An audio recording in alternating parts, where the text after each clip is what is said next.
कैसे हैं आप लोग? मजा में? तो आज हम लोग स्टार्ट करेंगे सेंटर ऑफ मास, जो कि फिजिक्स की टॉपिक है। ठीक है, तो हम लोग जानते हैं कोई भी rigid body system of particles से बनता है। उसमें बहुत सारे पार्टिकल्स होते हैं और पार्टिकल्स पे डिफरेंट टाइप्स के फोर्स भी लगते हैं। हर एक पार्टिकल पे डिफरेंट डिफरेंट फोर्स लगते हैं और वो सिस्टम पूरा मूव करता है उस फोर्स के एप्लीकेशन की वजह से। तो हम लोग सेंटर ऑफ मास क्यों पढ़ते हैं? तो सेंटर ऑफ मास पढ़ने का यही मकसद है कि हर एक सिस्टम में एक ऐसा पॉइंट होता है जी, जो कि अगर उसी पॉइंट पे हम लोग फोकस करें और उसी पॉइंट पे सारा लगेगा कि फोर्स लगा दे, सेम फोर्स जो कि डिफरेंट पार्टिकल्स पे लग रहे हैं, तो लगेगा कि वही पार्टिकल मूव कर रहा है, वही पार्टिकल पूरे सिस्टम को मूव कर रहा है। मतलब कि हमारा सारा जो पार्टिकल्स है उसका मास एक सिंगल पॉइंट पे कंसंट्रेट रहता है, वही सेंटर ऑफ मास कहते हैं, उसी को हम लोग सेंटर ऑफ मास कहते हैं। सिस्टम ऑफ पार्टिकल्स है, जैसे मान लीजिए ये है, बहुत सारे पार्टिकल्स है इसमें। ठीक है, अलग अलग कोऑर्डिनेट अगर देखेंगे तो सबका अलग अलग कोऑर्डिनेट होगा, सबका अलग अलग कोऑर्डिनेट होगा। ठीक है, सारे पार्टिकल्स के अलग अलग कोऑर्डिनेट होंगे। तो हम लोग एक ऐसा पॉइंट निकालते हैं जो कि सारे पार्टिकल्स का मास उस पॉइंट पे कंसंट्रेट रहता है, सारे पार्टिकल का मास उस पॉइंट पे कंसंट्रेट रहता है, ऐसा एज्यूम करते हैं हम लोग। ऐसे तो दिख ही रहा है कि सारे डिफरेंट डिफरेंट पार्टिकल्स हैं, तो सब अलग अलग पोजीशन पे है, तो एक जगह कैसे कंसंट्रेट करते हैं। लेकिन हम लोग पार्टिकल पूरे सिस्टम के मोशन के लिए हम लोग सेंटर ऑफ मास पढ़ते हैं, पूरे सिस्टम के मोशन के लिए सेंटर ऑफ मास पढ़ते हैं, क्योंकि हम लोगों का पार्टिकल वाला ज़्यादा हम लोगों को फैमिलियर होता है, पार्टिकल वाले ज़्यादा क्वेश्चन फैमिलियर होते हैं। इसीलिए साइंटिस्ट लोग सेंटर ऑफ मास निकाल डाले कि सेंटर ऑफ मास अगर मूव करेगा उसी हिसाब से हमारा पूरा सिस्टम मूव करेगा। ठीक है, तो चलिए सेंटर ऑफ मास बेसिकली इसको निकालने का क्या तरीका होता है, फॉर्मूला क्या होता है। जैसे मान लीजिए बहुत सारे पार्टिकल्स हैं कोई भी सिस्टम में, ठीक है, इसका सेंटर ऑफ मास निकालना है। इसका कुछ कोऑर्डिनेट होगा x, y, इसका भी x1, y1 कर दीजिए, x2, y2 कर दीजिए, ऐसे x3, y3 कर दीजिए, x4, y4, x5, y5 ऐसे कर दीजिए। तो सेंटर ऑफ मास हम लोगों का निकालना बेसिकली, सेंटर ऑफ मास क्या होगा, कोऑर्डिनेट बताएगा, कोऑर्डिनेट ही तो बताएगा कि कहाँ वो मास है एक्चुअली। तो उसमें अगर 2D है तो 2 कोऑर्डिनेट बताएगा x y, 3D है तो 3 कोऑर्डिनेट x y z बताएगा। ठीक है, तो हम लोग पहले 2D को देखते हैं, फिर उसको एलोबरेट कर लेंगे 3D में। ठीक है, तो देखिए, तो एक सेंटर ऑफ मास क्या होता है, इसका डायरेक्ट फॉर्मूला डेरिवेशन भी है, लेकिन कॉम्पिटिटिव एग्जाम का तैयारी आप लोग कर रहे हैं तो वो जरूरत नहीं है। तो एक सेंटर ऑफ मास क्या होता है, तो देखिए इस पार्टिकल का मास मान लीजिए m1, m2, m3 ले लीजिए, ऐसे ऐसे m4, m5 कर दीजिए। तो m1 x1 plus m2 x2 plus m3 x3 plus dash dash dash ऐसे ही जाएगा by m1 plus m2 plus m3,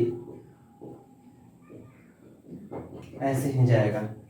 ठीक है, तो इसको शॉर्ट फॉर्म में लिखने के लिए हम लोग क्या लिख सकते हैं, summation of m1 mi xi by summation of mi। Summation का क्या काम होता है, डिस्क्रीट वैल्यू के लिए बेसिकली मैंने लिखा है कि सब पार्टिकल देखिए अलग अलग है, तो उसके लिए मैंने समेशन लगा दिया, सबको अलग अलग जोड़ के लिखे हैं हम लोग। ये कंटिन्यूअस के लिए नहीं है, जैसे रॉड का प्रॉब्लम होता है तो रॉड में मास कंटिन्यूअसली डिस्ट्रीब्यूटेड रहते हैं, तो उसको कैसे निकालेंगे अभी देखेंगे। फिलहाल ये डिस्क्रीट के लिए देख लिया जाए, अलग अलग मासेस रहेंगे, अलग अलग पार्टिकल्स रहेंगे, तो उसके लिए हम लोग ये यूज करेंगे। ऐसा फॉर्मूला, n पार्टिकल्स रहेंगे n तक कैसे जाएगा, बेसिकली इसको हम लोग ऐसे लिख सकते हैं, ये बस समेशन है i इज इक्वल टू 1 से i is equal to n तक। ये आप लोगों को पता होगा, मैथ का बहुत ही कॉमन ऑपरेटर है, साइन है, तो इसको ऐसे कर सकते हैं। देखिए एक सेंटर ऑफ मास लिख दिए, y सेंटर ऑफ मास ऐसे ही लिखेंगे हम लोग, m1 y1 plus m2 y2 plus m3 y3 plus dash dash dash, ऐसे ही जितने पार्टिकल होंगे उतने तक जाएंगे, by m1 plus m2 plus m3 plus dash dash dash, ऐसे ही जाएंगे। इसको भी हम लोग सेम वो नोटेशन में लिख देंगे अगर, तो summation mi yi upon summation mi। ये समेशन mi क्या होगा बाबू, ये total mass of the system के बराबर ही होगा। इसको अगर मान लीजिए total mass of the system दिया हुआ है कि m है, तो इसको हम लोग m लिख सकते हैं, क्योंकि समेशन mi सब पार्टिकल्स के मास है और सब पार्टिकल के मास टोटल मास के बराबर होगा, जो कि सिस्टम का मास होगा। अगर दिया होगा m है टोटल सिस्टम का मास, तो m हो जाएगा। ये y सेंटर ऑफ मास लिख दिए। और वैसे ही हम लोग जेड सेंटर ऑफ मास भी लिख सकते हैं। देखिए, अगर मान लीजिए वो स्पेस में रहता है, यहाँ पे हवा में पार्टिकल्स सब लटके रहते हैं ऐसे ऐसे, ठीक है, तो वो कैसे रहता है, उसका जेड सेंटर ऑफ मास भी हम लोग सेम ऐसे ही करेंगे, जेड सेंटर ऑफ मास। तो M I Z I summation by summation M I. इसको आप लोग ऐसे लिख सकते हैं, m1 z1 plus m2 z2 plus m3 z3 upon m1 plus m2 plus m3 dash dash dash, जितने पार्टिकल्स होंगे उतने पार्टिकल्स। अब इस पे देखिए, अब इस पे सवाल किया जाए। सवाल क्या है बाबू, जैसे कि मान लीजिए अभी हम लोग एक एक्स वाई प्लेन लेते हैं, एक्स वाई प्लेन, इसमें पार्टिकल मान लीजिए कि यहाँ पे है 2,1 और एक यहाँ पे है 3,5, ठीक है। इसका मास है 1 kg, इसका मास है 2 kg। ये ओरिजिन है। ये मैंने क्या लिखा है, आइडियली ऐसा होता है, आइडियली ऐसा होता है, लेकिन आप तो रोटेट कर सकते हैं, इंडिपेंडेंट है, आप इसको ऐसे रोटेट कर दीजिए, ठीक है। ये सब बोलने का तरीका है, अगर आप गलत लिख दें तो कैसे उसको सुधारें, तो ये सब सीखना चाहिए, ठीक है। तो देखिए, यहाँ पे हम लोग निकालेंगे, सेम फॉर्मूला यूज करेंगे, एक सेंटर ऑफ मास के लिए और वाई सेंटर ऑफ मास के लिए। तो एक सेंटर ऑफ मास देखिए कैसे लिखेंगे, हम यहाँ पे लिखते हैं एक centre of mass m1 x1, m1 1 है,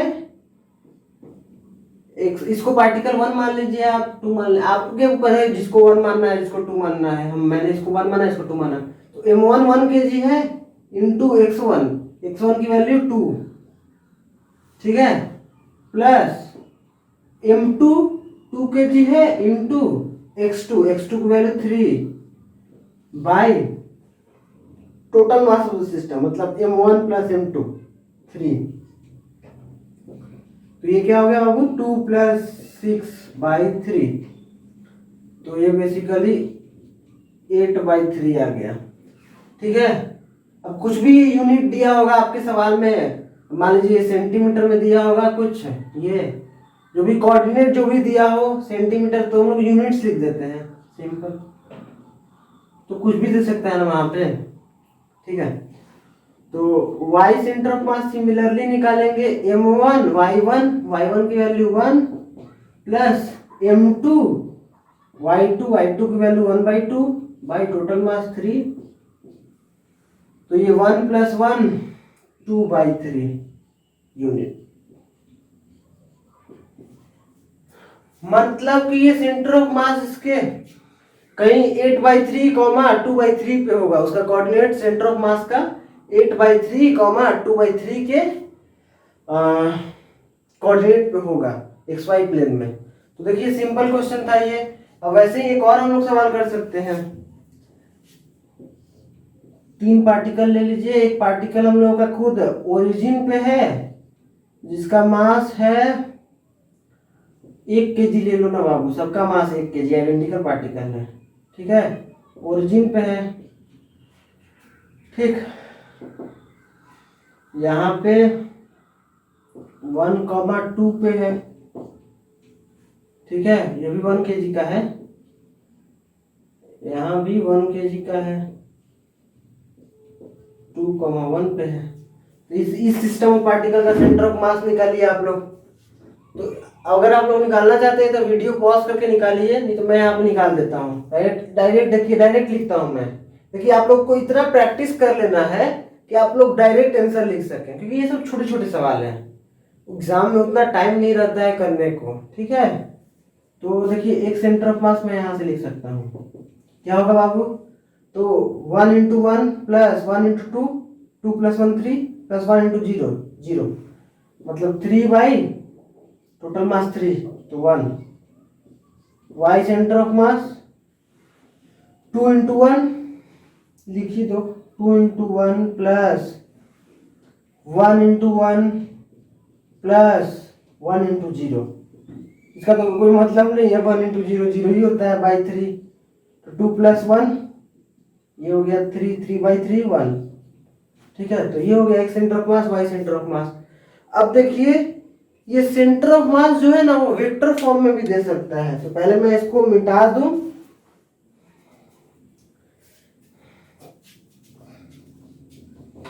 वेक्टर फॉर्म में दिया रहेगा तो कैसे करेंगे? सेम करेंगे हम लोग, सेम सिचुएशन है।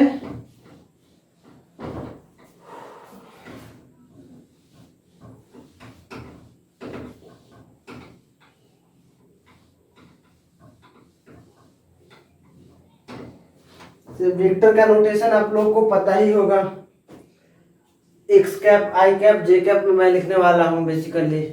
जैसे मान लीजिए कोई भी आर वेक्टर, उसका कोऑर्डिनेट तो वेक्टरली भी तो दे सकते हैं हम लोग, किसी भी पॉइंट का कोऑर्डिनेट हम लोग वेक्टरली भी दे सकते हैं। जैसे मान लीजिए कोई भी पॉइंट है 2,1,1 पे, ठीक, तो उसको हम लोग वेक्टर फॉर्म में क्या लिख सकते हैं? R vector is equal to 2i cap plus j cap plus k cap, ऐसे लिख सकते हैं।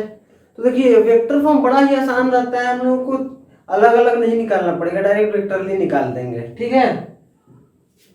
तो यहाँ पे देखिए जैसे कि हम लोगों का एक मास दिया हुआ है जिसका 1 kg वेट है, और इसका पोजीशन वेक्टर दिया हुआ है। पोजीशन वेक्टर क्या दिया हुआ है बाबू? r1। पोजीशन वेक्टर r1 दिया हुआ है इसका i cap plus 2j cap plus 3k cap, ये दिया हुआ है, ठीक। अब देखिए यहाँ पे पार्टिकल है 2 kg का, इसका पोजीशन वेक्टर दिया हुआ है। पोजीशन वेक्टर 3D में दिया हुआ है, देखिए प्लेनर नहीं है, ये प्लेन में नहीं है, ये 3 डायमेंशनल स्पेस में है, 3D स्पेस में। R2 इसको 2i कैप मान लीजिए दिया हुआ है plus 3j cap plus k cap. तो पूछा है कि इस सिस्टम का सेंटर ऑफ मास क्या होगा। तो सेम हम लोग काम करेंगे कि इस सिस्टम का सेंटर ऑफ मास कैसे निकालेंगे बाबू, सेम फॉर्मूला लगाएंगे। तो देखिए अब हम लोग डायरेक्ट आर सेंटर ऑफ मास लिख देंगे, देखिए वेक्टर फॉर्म में ही हम लोग लिख देंगे R centre of mass is equals to, देखिए सब सीखिएगा, mass into position vector. So basically यहाँ पे मैं लिख देता हूँ क्या लगाना चाहता हूँ, r centre of mass is equals to mass m1 r1 plus m2 r2। बस वहां पे कोऑर्डिनेट था x और y, और यहाँ पे पोजीशन वेक्टर हो जाएगा, ठीक है, भाई m1 प्लस m2। यही फॉर्मूला हम लोग लगाने वाले हैं। वही अगर ज्यादा पार्टिकल हो जाएंगे तो m3 r3 भी आ जाएगा, m4 r4 भी आ जाएगा, से नीचे भी हो जाएगा m3 प्लस m4। यहाँ पे बेसिकली 2 है तो यही फॉर्मूला लगाने वाला हूँ, ठीक है। वेक्टर फॉर्म में बस वो कोऑर्डिनेट फॉर्म में था, और ये वेक्टर फॉर्म में इसमें एक्स वाई जेड सब है, वेक्टर में एक्स वाई जेड सब रहता है। तो देखिए m1 1 है, r1 की value i cap plus 2j cap 3k cap plus 2i cap 3j cap के कैप। ओके रे बच्चा, बहुत ही आसान है। 1+2।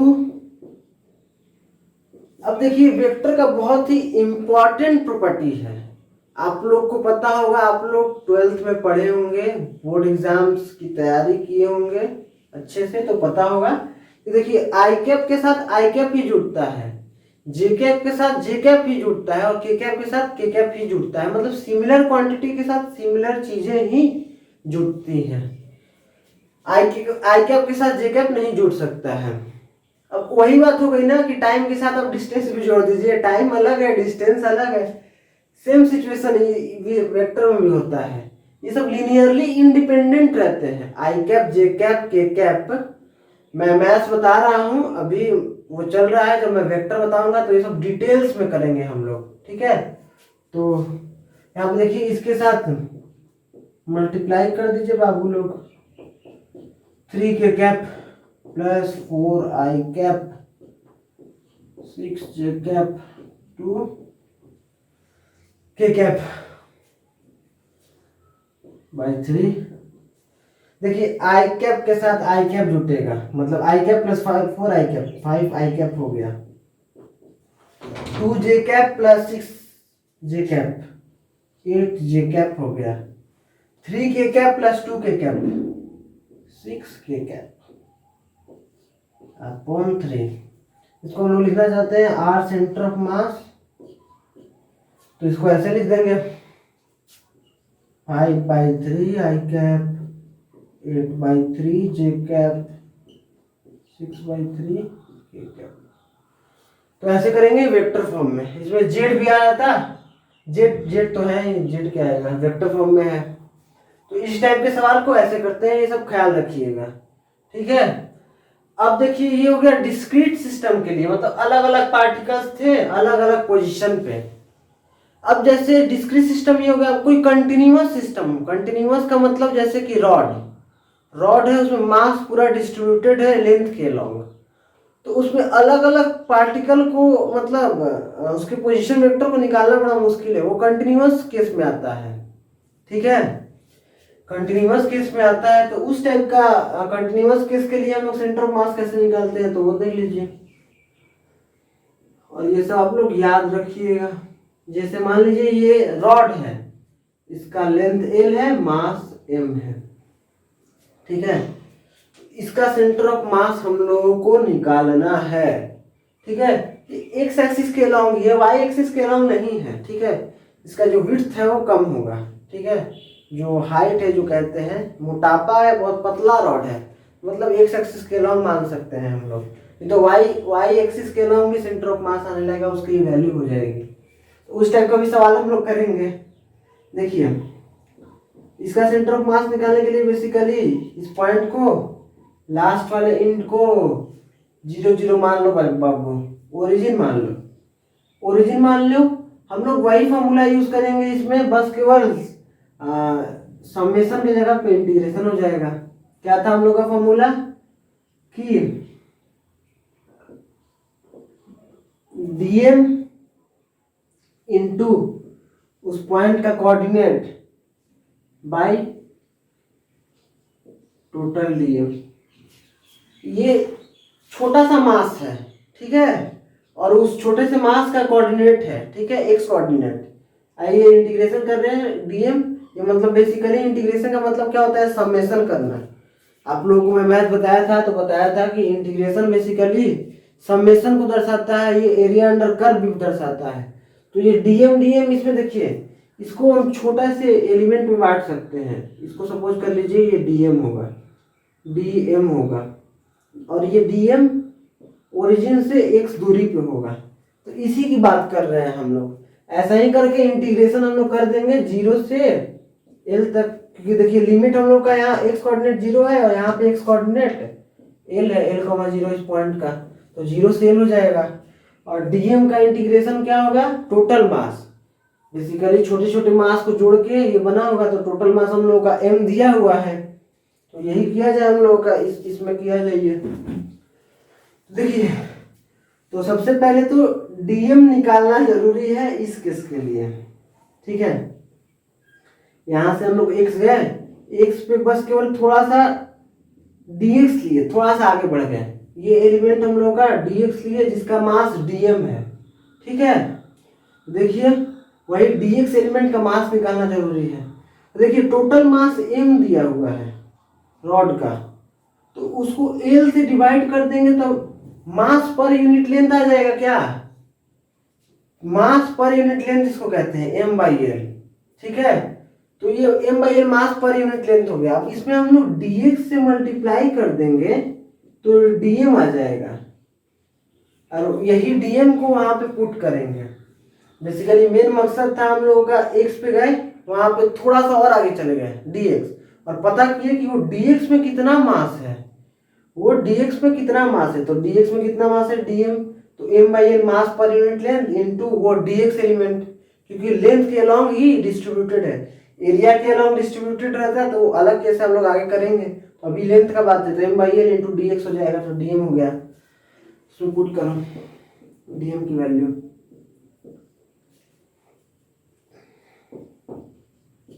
m/l dx इंटू x, 0 से l, और नीचे वाला मैंने बताया था कि ये टोटल समेशन होगा मास का, तो मास का टोटल समेशन दिया ही हुआ है, टोटल मास m दिया हुआ है। देखिए m/l कांस्टेंट है, तो उसको कांस्टेंट बाहर निकाल दीजिए, इसको भी बाहर रख दीजिए, और ये इंटीग्रेशन कीजिए x dx, 0 से l, m से m कट गया, 1/l इज इक्वल्स टू, ये देखिए इंटीग्रेशन होता है x²/2, 0 से l,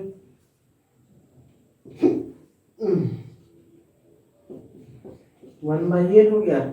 लिमिट पुट करेंगे तो l²/2 हो जाएगा, तो ये l/2 यही हो गया। और हम लोग क्या निकाले हैं, ये सेंटर ऑफ मास ही तो निकाले हैं हम लोग। ये बेसिकली सेंटर ऑफ मास है, एक सेंटर ऑफ मास है। मैंने शुरू में ही लिखा बता दिया था कि ये y के अलोंग इसका विड्थ नेग्लिजिबल है, केवल x में इसका लेंथ है, तो y सेंटर ऑफ मास भी कुछ आया था हम लोग को निकालना पड़ता। तो उस टाइप का सवाल हम लोग रेक्टेंगुलर डिस्क में करेंगे, रेक्टेंगुलर टाइप का डिस्क रहेगा तो उसमें भी करेंगे कि y एक्सिस के अलोंग भी है, x एक्सिस के अलोंग भी है, उसका मास डिस्ट्रीब्यूटेड, तो वो करेंगे। तो ये आप लोग याद रखिएगा कि centre of mass of A rod is l/2। यहां पे मैं लिख देता हूं, centre of mass of a rod of length l, of length l is located at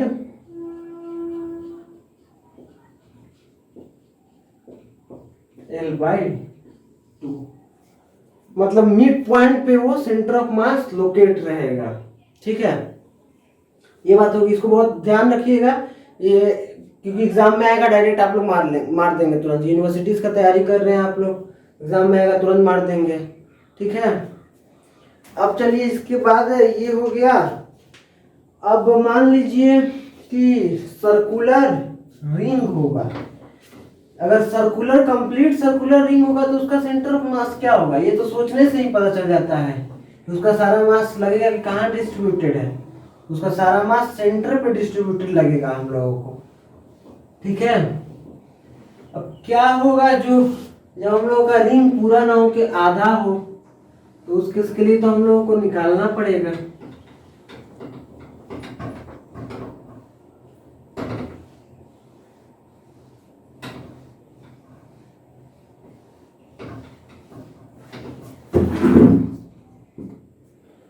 तो चलिए अब हम लोग देखते हैं, जैसे कंप्लीट रिंग के लिए तो सेंटर ऑफ मास उसका क्या बोलते हैं, सेंटर पे हो जाएगा। जैसे कंप्लीट रिंग होगा इस टाइप का सर्कुलर रिंग का मास m होगा, रेडियस r होगा, तो इसका सेंटर ऑफ मास, एक सेंटर ऑफ मास भी ओरिजिन पे रहेगा, सॉरी ये सेंटर है और सेंटर ओरिजिन पे रहेगा तो ओरिजिन पे हो जाएगा। एक सेंटर ऑफ मास भी सेंटर पे रहेगा और y सेंटर ऑफ मास भी सेंटर पे रहेगा। लेकिन क्या होगा अगर ये रिंग इस टाइप का हो जाए, सेमी सर्कुलर रिंग, ठीक है, इसका मास m हो और रेडियस r हो, इसका सेंटर ऑफ मास देखिए, एक सेंटर ऑफ मास तो अगर मान लीजिए यहाँ पे ओरिजिन है तो ओरिजिन पे ही रह जाएगा, x centre of mass is at origin. But what about y centre of mass? तो वाई सेंटर ऑफ मास के लिए basically we have to calculate. तो लेट्स स्टार्ट।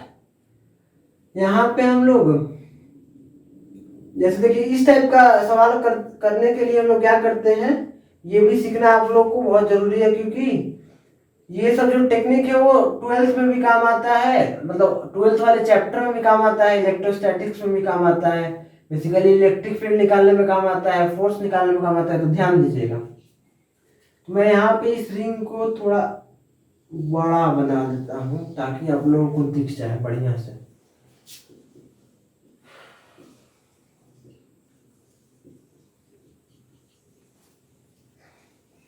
यहाँ पे ओरिजिन मान लो, ठीक है। अब देखते हैं क्या करते हैं। इस वाले का पेरीमीटर क्या है, pi r, 2 pi r complete का होता है, पाई आर आधे का होगा, pi into r, capital R लिए हैं। देखिए यहां से हम लोग थीटा लेते हैं, थीटा एंगल पे कोई बेसिकली हम लोग इसमें एलिमेंट लेना चाहते हैं। जैसे रॉड वाले केस में हम लोगों ने डीएक्स एलिमेंट लिया था, उसका डीएम मास निकाला था। सेम सिचुएशन हम लोग यहाँ पे करेंगे, ठीक है। तो ये हो गया, थीटा ले लिए। अब थीटा को थोड़ा सा बढ़ाएं, ये हो गया डी थीटा ले लिए। ये थीटा को थोड़ा सा बढ़ाएं तो डी थीटा हो गया। तो ये वाला लेंथ क्या होगा, बेसिक ट्रिग्नोमेट्री से हम लोग ये वाला लेंथ निकाल सकते हैं। ये वाला लेंथ होगा आर इंटू, ये आर है, रेडियस दिया हुआ है, आर इंटू डी थीटा। ये आर इंटू डी थीटा कैसे होता है बाबू, बेसिकली ये आर्क होता है, arc length, arc length basically होता है जैसे arc by R is equal to theta होता है, ठीक है। यही होता है ट्रिग्नोमेट्री। आर्क की लेंथ है मतलब एल, ठीक है। आर्क बाई आर वही थीटा के बराबर होता है। तो आर्क लेंथ हम लोग पता करना है तो इसको इधर ले जाएंगे तो आर इंटू थीटा हो जाएगा। हम लोग ये डी थीटा लिए हैं तो ये डी थीटा हो जाएगा, आर इंटू डी थीटा। तो ये होता है बेसिक ट्रिग्नोमेट्री से। बहुत ही इंपॉर्टेंट कंसेप्ट है, इसको ख्याल रखिएगा, बहुत सारे सवाल में यूज होते हैं।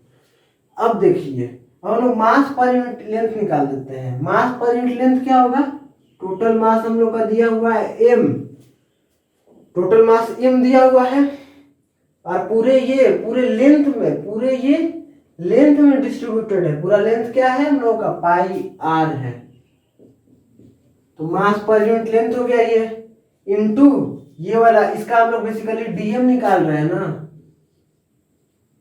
डीएम निकाल रहे हैं, मास पर यूनिट लेंथ लिख दिए, इनटू ये वाला लेंथ लिख देंगे आर डी थीटा, ये चीज लिख दिया हमने।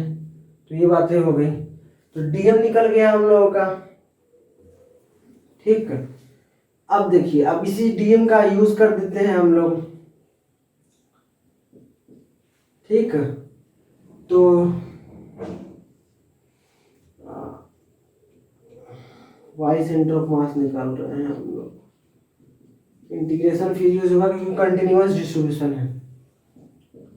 M by pi R into d theta, यहाँ पे आर भी था। तो यहाँ पे कोऑर्डिनेट बेसिकली ये क्या हो जाएगा, वाई कोऑर्डिनेट इस वाले पॉइंट का, इस वाले मास का। देखिए ये थीटा लिया था हम लोगों ने, आप लोगों को पता होगा इसको रिजॉल्व करना। तो इसका कंपोनेंट होता है आर, इधर वाला cos थीटा एक्स कंपोनेंट और आर साइन थीटा। बेसिकली ये वाला लेंथ निकालेंगे, यहाँ से ऐसे ऐसे परपेंडिकुलर खींच के ट्रिग्नोमेट्री से निकालेंगे तो R cos theta R sine theta आता है। तो लोग वाई सेंटर ऑफ मास निकाल रहे हैं, एक सेंटर ऑफ मास वैसे ही निकलेगा, जीरो आएगा। पहले ही मैंने आपको बता दिया था क्योंकि आप लोगों ने देख लिया था कि मास यूनिफॉर्मली डिस्ट्रीब्यूटेड है, एक्स एक्सिस के अलावा जैसा इधर है वैसा इधर है, लेकिन वाई के अलावा ये वाला पोर्शन गायब है, इस वजह से वाई निकल रहा है। तो ये आर मैंने लिखा है आर साइन थीटा बाई,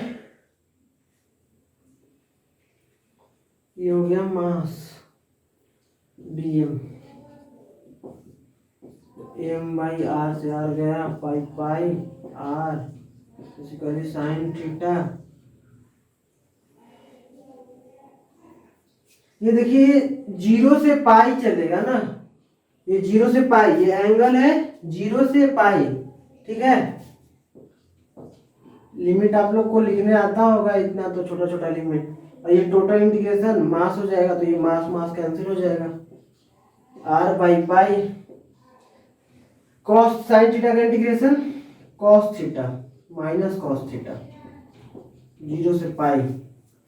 इसको इसकी वैल्यू रखेंगे तो बेसिकली आ जाएगा 2r बाई पाई, मतलब y सेंटर ऑफ मास आ गया 2r बाई पाई पे।